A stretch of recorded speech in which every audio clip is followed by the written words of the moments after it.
বাংলাদেশের 64 জেলার মধ্যে মানে অনুন্নত 3টে জেলা, তার মধ্যে লক্ষ্মীপুর একটা।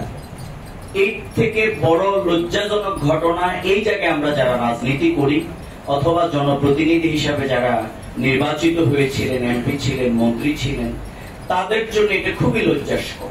এবং আমরা যারা জনগণের হয়ে কথা বলছি, আমি মনে করি এই দায় আমাদের সবার। এবং আমি মনে করি সাংবাদিক ভাইয়েরাও এই এলাকার আপনারা জনগণ হিসাবে এই দায় আপনারাও এড়াইতে পারেন।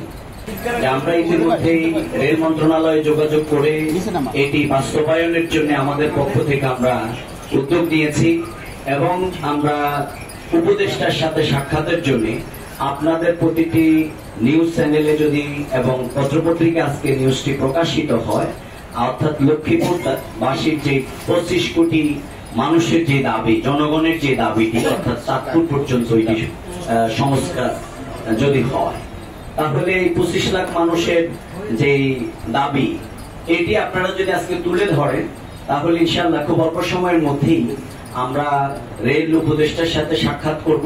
আমরা সেটি সময় চেয়েছি এবং সেখানে গিয়ে আমাদের এই বক্তব্য আমরা তুলে ধরবো এবং আপনাদের নিউজে যে প্রকাশিত হবে সেগুলো আমরা ওনার কাছে তুলে ধরবো যে লক্ষ্মীপুরের জনগণ এটি চাচ্ছে।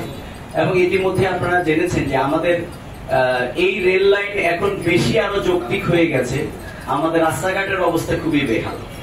এখানে 4 লেন রাস্তা হওয়ার কথা, 3 টাইমস কিন্তু এটা টেন্ডার হয়েছে। আমি এর আগেও বলেছি যে কোন অদৃশ্য শক্তির একটি ইঙ্গিতেই মূলত সেই টেন্ডারটি বারবার বন্ধ হয়ে যাচ্ছে। আমি সেটি নিয়েও কিন্তু সচিবালয়ে আমরা কাজ করছি। আমরা আশা করছি সেই ব্যাপারেও সরকার কার্যকর উদ্যোগ গ্রহণ করবে।